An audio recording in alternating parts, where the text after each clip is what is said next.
My fiance grinded on a hype host at her bachelorette party, so I dropped the ring and let the internet handle the rest. And now I wake up with 47 missed calls from her. What's up, Reddit? I'm in my early 30s and thought my life would be boring by now, but apparently the universe had other plans. Here's one of the latest messes I got handed. Curious what you all think. So I'm a civil engineer, 31 male, working on some pretty big infrastructure projects around the city. Nothing that'll make the news, but important shit. The kind of work that keeps bridges from falling on people's cars and buildings, from sinking into the ground. I've always been the practical type, the guy who thinks about drainage systems and load-bearing capacities, while everyone else is taking selfies in front of the finished product. 3 years ago, I met that girl who I'll call Alicia at this rooftop bar downtown. I wasn't even planning to go out that night, had just finished a grueling week finalizing specs for a municipal project. My buddy Drew practically dragged me there, saying I needed to remember what sunlight looked like. The bar had this whole summer vibe going. String lights everywhere. Overpriced drinks with little umbrellas. I was nursing a beer, half listening to Drew talk about his fantasy football league, when I noticed her at the bar. Alicia was 25 then, working her way up at this fashion brand as a social media coordinator. She was laughing with the bartender. This genuine laugh that made her whole face light up. Not the fake Instagram laugh you see everywhere these days. When our eyes met, I didn't look away like I usually would. Something about her just pulled me in. Drew noticed and practically shoved me toward the bar, saying, "Dude, go talk to her before someone else does." So I did. Walked over, almost spilled my drink. Smooth, right? And somehow managed to start a conversation. She was the complete opposite of me, always chasing the next trend, living for the aesthetic, building her personal brand.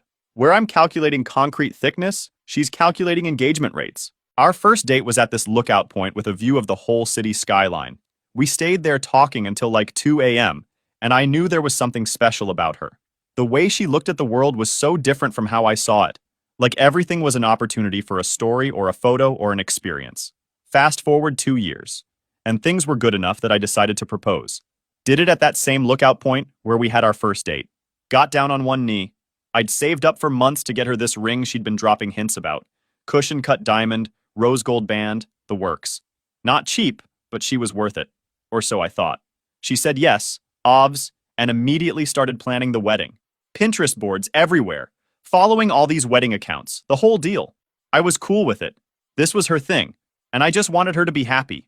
We started living together about a year before the engagement, splitting a 2-bedroom downtown. Not the biggest place, but the location was prime, and we made it work. Her half of the closet was like this perfectly organized Instagram-worthy setup, while mine was just clothes in a pile, basically. The first time I met her parents was about 3 months into dating. They'd come to the city for a weekend visit, and Alicia had arranged dinner at this upscale Asian fusion place her dad loves. And that dinner went surprisingly well. Her parents were successful professionals. Her dad in commercial real estate. Her mom a former corporate lawyer turned consultant. They asked about my projects, my career goals, my family. Normal getting to know you stuff. But looking back now, there were signs I missed. Like how whenever we'd go out with her friends, she'd become this different person. Louder, more attention-seeking, kind of dismissive of me. I chalked it up to her just being comfortable and having fun with her girls. But sometimes I'd catch her giving these looks to other guys, or letting them flirt with her a bit too long, before mentioning she was taken. One night stands out. We were at this bar celebrating her coworker's promotion. I was at the table, chatting with some of her work friends, when I noticed her at the bar. She was talking to this guy. Tall, model-looking dude with a sleeve tattoo. They were standing close, her hand occasionally touching his arm, as she laughed at whatever he was saying. I felt this knot form in my stomach, watching them.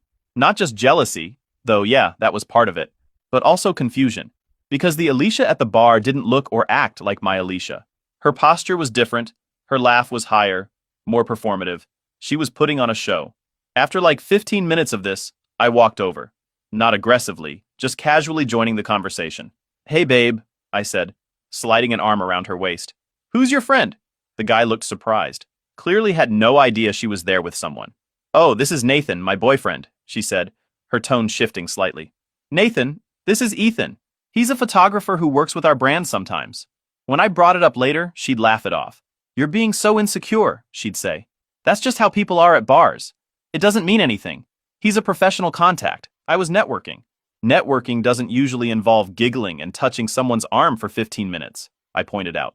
She rolled her eyes. God, were you timing me? It's called being friendly. If you want me to be all cold and standoffish with people in my industry, I'm not going to get very far. And somehow, I ended up feeling like the asshole. Like I was the one with the problem. Then there was the social media stuff. She'd post these thirst trap pics while I was at work, and when I mentioned it felt a little weird, she went off about how I was controlling and didn't understand her industry. Said it was just part of her brand building, and conversations went into circles each time she does something like that. But the real red flag started waving when the wedding planning kicked into high gear. Her bridesmaids, especially this group from college, started hyping up the bachelorette party like it was going to be the last night of freedom or some shit. Their group chat, which she'd sometimes show me, was full of TikToks about hot girl single energy and comments like, "You're only young once, don't be boring," or "Bachelorettes are for breaking rules, not following them." The maid of honor, Jade, was the worst, always posting about what happens at the bachelorette stays at the bachelorette with these suggestive emojis. When I brought it up to Alicia, she just rolled her eyes and said they were just having fun with the tradition. One night, we were in bed scrolling through our phones before sleep, typical millennial bedtime routine, when she started laughing at something. "What's so funny?" I asked. "Nothing, just Jade being Jade," she said, still looking at her phone. I glanced over her shoulder and caught a glimpse of the group chat. Jade had sent a video of a male stripper at some bachelorette party with the message, "This needs to be us." "That stuff doesn't bother you?" I asked carefully. "What? The stripper?" Alicia looked up. "It's just a performance. It doesn't mean anything." "I guess," I said, feeling that knot in my stomach again. "It just seems, I don't know, kind of disrespectful to the relationship." She put her phone down and looked at me with this mix of amusement and condescension. "It's just girls being girls," she said. "God, you're such an old man sometimes. No one's going to cheat on anyone. It's just for fun." I thought about pushing back, about explaining that it wasn't about cheating exactly, but about respect and boundaries. But I could tell from her expression that she'd already dismissed my concerns. So I just nodded and went back to my phone, that knot in my stomach growing tighter. "You trust me, right?" she asked after a minute, her voice softer. "Of course," I said automatically. And I did. I trusted her intentions.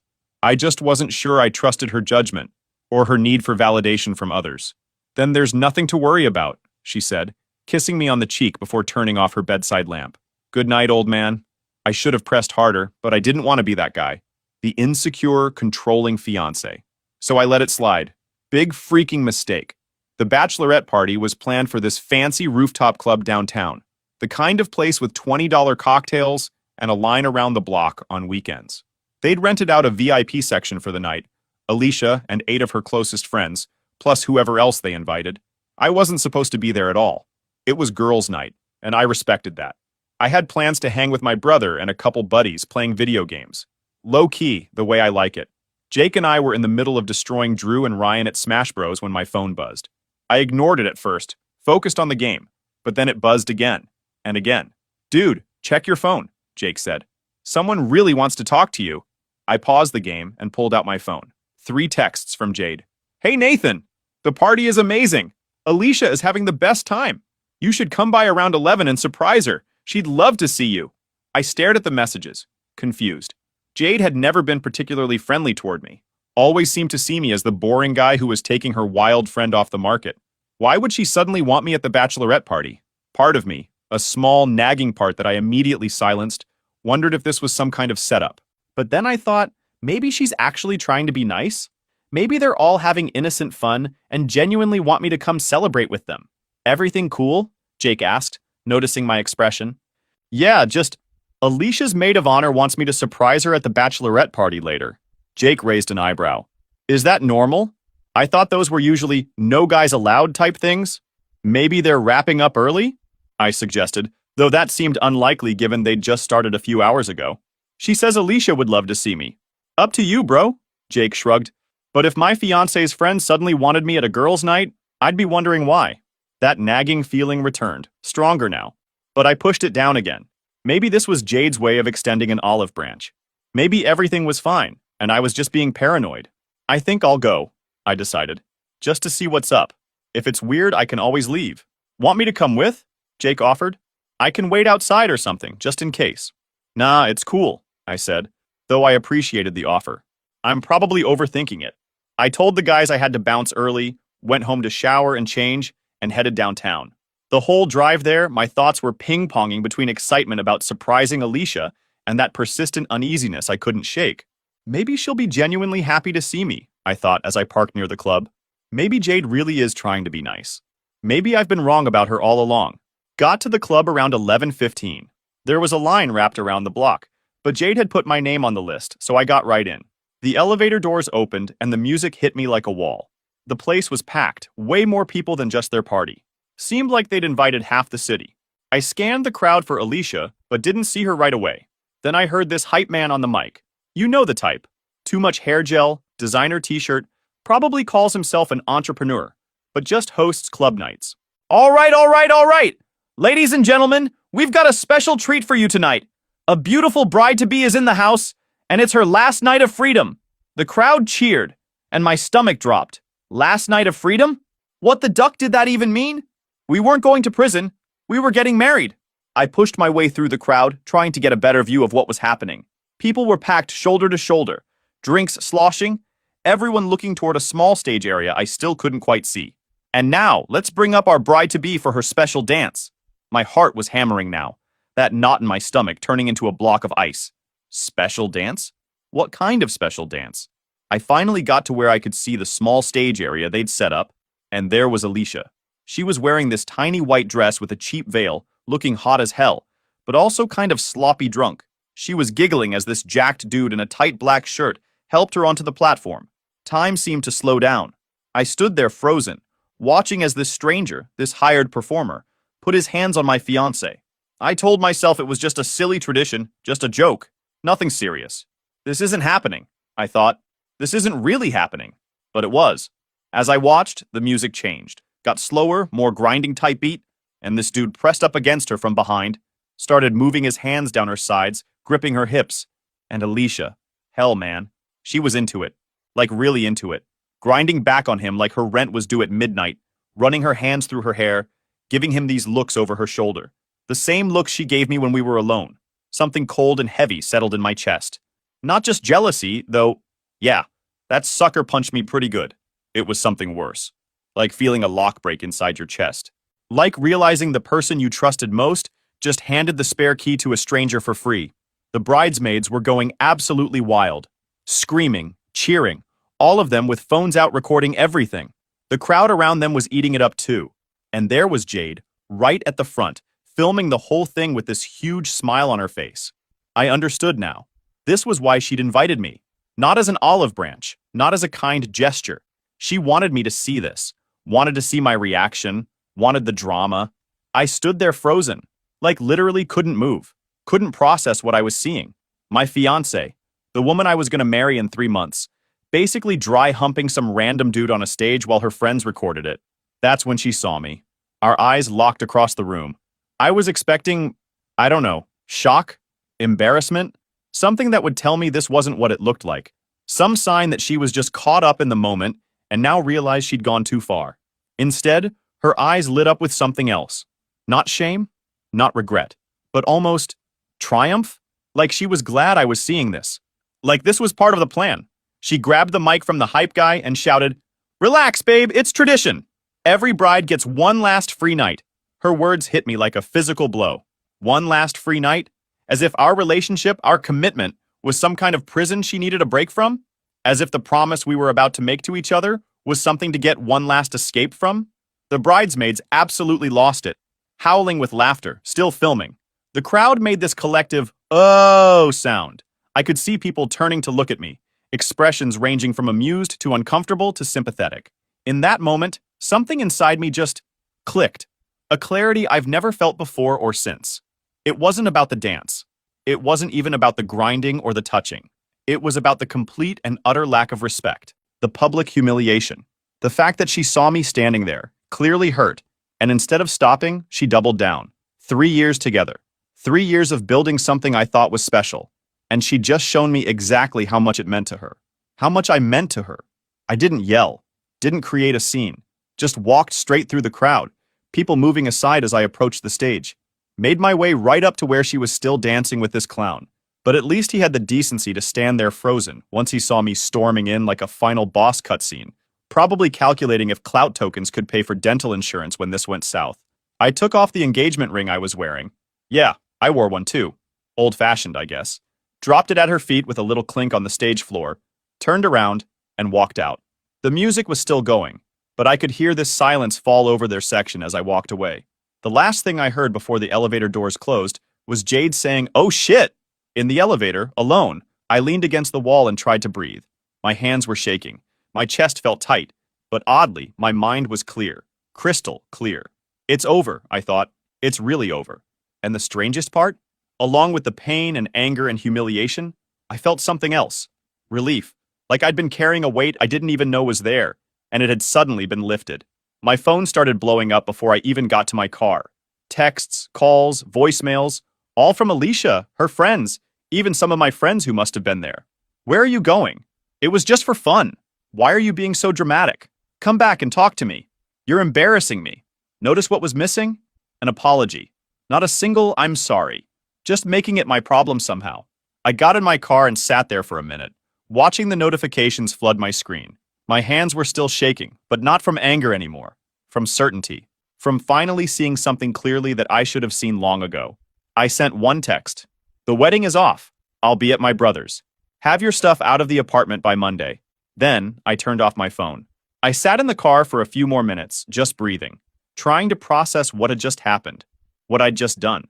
3 years, gone in an instant. A wedding, canceled. A future, erased. But I didn't feel regret.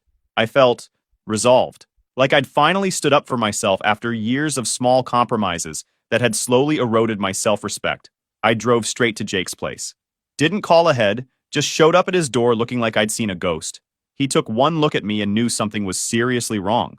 "What happened?" he asked, letting me in. "Alicia and I are done," I said. That's all I could manage. He didn't push for details, just handed me soda, put on the game, and let me sit there in silence. That's why he's the best. After a couple hours, I gave him the short version. He just nodded and said, "You're staying here as long as you need." "You're not surprised," I observed. He hesitated, then said, "Look, she's always been a bit much. Always performing. Always seeking attention. You balanced her out. Made her more grounded. But some people don't want to be grounded." I thought about that. About all the times I'd made excuses for her behavior. All the times I'd convinced myself that her need for validation from others wasn't a reflection on me or our relationship. "I should have seen it sooner," I said. "Maybe," Jake agreed. "But you saw it when it mattered." Crashed on his couch that night. Barely slept. Kept seeing the look on Alicia's face when she grabbed that mic. Not shame, not regret, just this smug, drunk confidence that she could do whatever she wanted, and I'd just have to deal with it. Sunday morning, I finally turned my phone back on. Exploded with notifications. 47 missed calls. Over 100 texts. Some from Alicia ranging from furious to sobbing. Some from her friends calling me an asshole. Some from my friends asking what happened. Also started getting tagged in shit. Turns out those bridesmaids who were filming posted the whole thing online. The grinding dance and me dropping the ring and walking out. Different angles too, since like 4 of them were recording. I watched one of the videos, sound off. Tried to be objective, to see if maybe I'd overreacted. But no, it was exactly as bad as I remembered. Actually, maybe worse. Because now I could see everyone's reactions. The bridesmaids' glee. The crowd's shock. The performer's growing discomfort as he realized what was happening. And most revealing of all, Alicia's face as she saw me and made her decision. There was a moment, just a split second, where she could have stopped. Could have shown some respect for me, for us. Instead, she chose humiliation. Chose attention over respect. The videos had started making the rounds in our social circle. Comments ranged from, "Damn cold-blooded," about me walking out, to "She did him dirty," about Alicia's stunt. I didn't respond to anyone. Just drove back to the apartment when I knew Alicia would be at brunch with her girls, according to her usual Sunday routine. Packed up more of my stuff, left her key on the counter, and headed back to Jake's. I closed the door behind me and didn't look back. Monday, I went to work. Needed normalcy. Some structure in the chaos my personal life had become. My boss, Jeff, could tell something was up, but instead of asking me about my personal life, he just said, "Highway Junction project needs someone to take point. You interested?" "Absolutely," I told him, grateful for the distraction. "Good," he nodded. "The last guy made a mess of the initial plans. Need someone who can rebuild from the ground up, make sure the foundation is solid." The irony wasn't lost on me. "I can do that," I said, and I meant it. For the next week, I buried myself in work. Schematics, stress calculations, site logistics. Stayed late every night, barely checked my phone. When I did, there were always more messages from Alicia. Can we please talk about this? You're throwing away 3 years over nothing. I was drunk, it didn't mean anything. Everyone does this kind of thing at bachelorette parties. You're being so immature. Still no real apology. Just excuses and attempts to minimize what happened. Trying to gaslight me into thinking I was the problem. Tuesday night around 8 p.m., I was still at the office when the security desk called saying a woman claiming to be my fiancé was demanding to see me. I told them to let her know I was unavailable because, last I checked, I didn't have a fiancé anymore. 10 minutes later, my phone blew up. It was Alicia losing her mind, ranting about how I had security turn her away, like she was some kind of threat. I just texted back that I was working and that we had nothing to talk about. She fired off another wall of texts about how we were supposed to get married in 3 months and needed to talk like adults. Funny choice of words from someone who thought grinding on a hype host at her own bachelorette party was adult behavior. I told her real adults respect their partners and take responsibility instead of calling public humiliation a joke. She tried to spin it, saying it was just one stupid mistake, but I shut it down hard. It wasn't a mistake. It was a choice. And seeing me standing there didn't make her stop. That was all I needed to know. Then I blocked her number and got back to work. Enough was enough. At the end of the week, those videos had spread further than I expected. And something interesting started happening. The same bridesmaids who had been cheering Alicia on that night began distancing themselves. Jade posted this long Instagram story about how some people take things too far, and how she never expected her friend to cross that line. Another bridesmaid, Tiffany, straight up commented, "That was trashy AF, not what we meant by having fun," on one of the videos. The narrative was shifting. They were throwing Alicia under the bus to save their own reputations. Not that I felt bad for her. She made her choices. But it was interesting to see how quickly her girls abandoned her when the public opinion turned. I saw it happening in real time on social media. The early comments sympathetic to her were being overwhelmed by people calling out her behavior. Even people who didn't know us personally were weighing in. The next night, my boy Ryan called. We go way back, like elementary school. Turns out his girlfriend's sister was one of the bridesmaids, so he had insider info. "You good, man?" he asked when I picked up. "Getting there," I said. "Still processing everything." "Yeah, I bet." He paused. "Look, there's something you should know.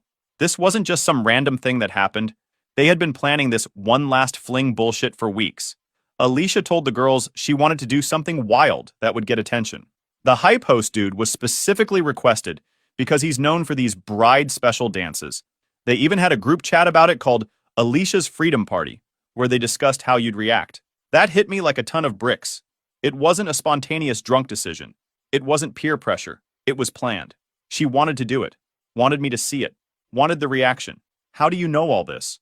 I asked, my voice tight. "Chelsea's sister showed her the group chat," Ryan said. "She feels bad about the whole thing. Said it went way further than she thought it would." I sat with that for a moment. The premeditation made it so much worse. This wasn't a mistake. This was a deliberate choice to put her desire for attention and drama above our relationship. "Thanks for telling me," I said finally. "It helps, actually. Makes the decision even clearer." "For what it's worth, everyone thinks you did the right thing," Ryan said. "Even Chelsea's sister and the other bridesmaids are saying they'd never have done something like that to their boyfriends." "Now they say that," I scoffed, after they filmed the whole thing and posted it online. "Yeah, well, people suck," Ryan agreed. "You need anything, you let me know, all right?" I thanked him for the info and hung up. Weirdly, I wasn't even angry anymore. Just done. Like when you finally diagnose a structural issue that's been causing problems on a project. You don't get mad at the concrete for cracking. You just fix the foundation and move on. Friday night, I got back to Jake's place after work, and there she was, standing outside his apartment building. Eyes red, makeup streaked. Looking nothing like the confident woman grinding on that stage a week before. As I walked up, I felt strangely calm, like I was watching this scene play out from a distance. "Please," she started when she saw me. "We need to talk. You're overreacting. It was just a stupid tradition." I stopped a few feet away from her, keys in hand. "There's nothing to talk about. Traditions are first dances and cake cutting, not dry humping some random dude while your fiancé watches." I was drunk. Everyone was encouraging me. Her voice cracked. The old me would have softened at her tears, would have wanted to comfort her, fix things, make the pain stop. But this wasn't my pain to fix. And that's supposed to make it better? That you'll disrespect me if you're drunk and peer pressured? Great foundation for a marriage. She stepped closer, tears streaming now. 3 years, babe. 3 years. You're throwing everything away over one stupid mistake. I finally unlocked the door, then turned back one more time. The mistake wasn't the dance. It was you grabbing that mic and humiliating me on purpose. Making it clear my feelings meant nothing compared to you getting attention. Please don't do this, she whispered, reaching for my arm. I stepped back. You already did it, I replied, and closed the door. The weekend was brutal. Alicia went full nuclear. Flowers to my office, blowing up my phone from random numbers after I blocked hers, even dragging her mom into it.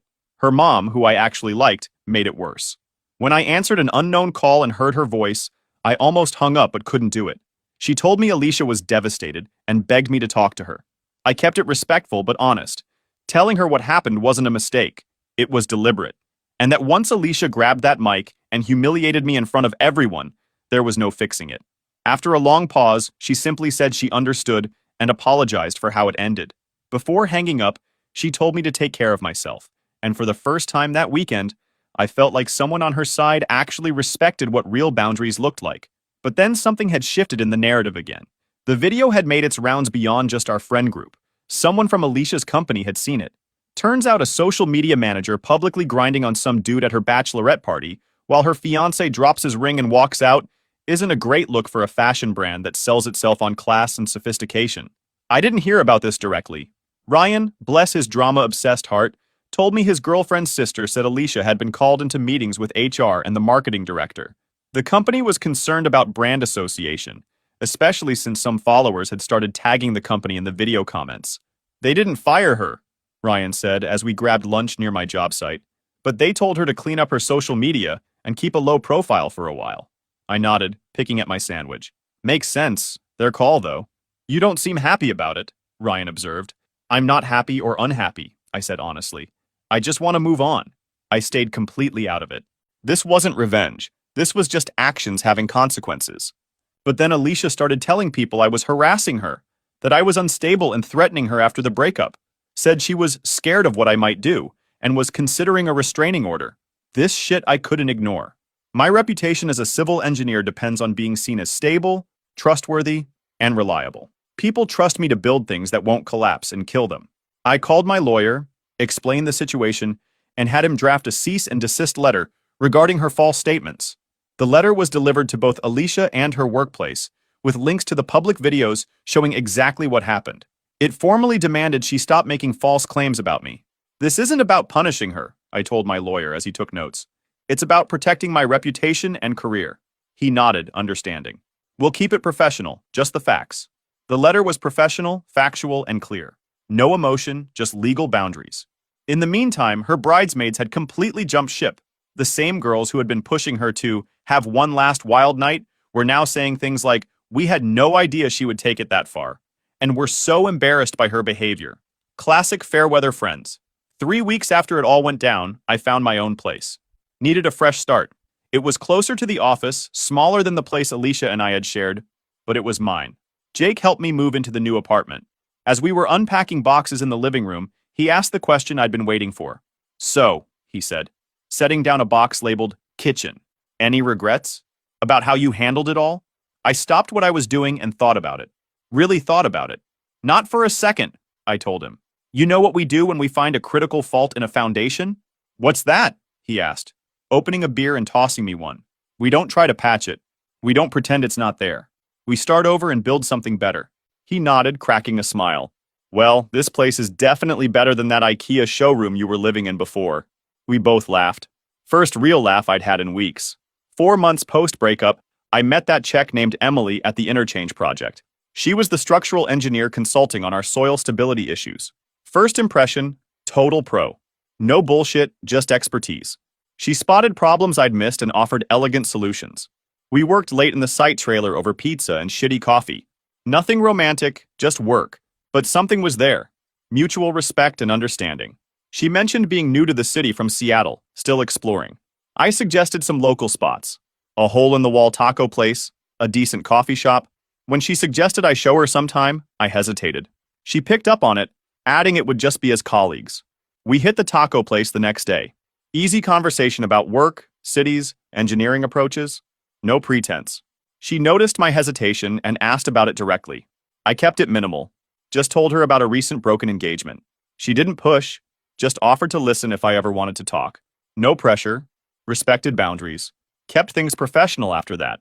But I looked forward to her site visits. 2 months later, I ran into her at my climbing gym. She was better than me. We grabbed coffee after. That's when she mentioned seeing the video of the Bachelorette party incident. I was embarrassed, but she said she thought I handled it well. The awkwardness passed quickly. We talked about it honestly. She called me out on being cautious with her, admitting she'd been flirting for weeks. I suggested we be less cautious. Maybe dinner, not as colleagues. She agreed, adding that grinding on strangers wasn't her style. I laughed, told her that was my only deal breaker now. And yeah, we've been dating a couple months. Emily's everything Alicia wasn't. Honest, direct, considerate. When she disagrees, she says it. When she's wrong, she owns it. And we're building something real. Something with a solid foundation. That's it. Just for you guys to know that. Sometimes the best structures rise from the ruins of collapsed ones.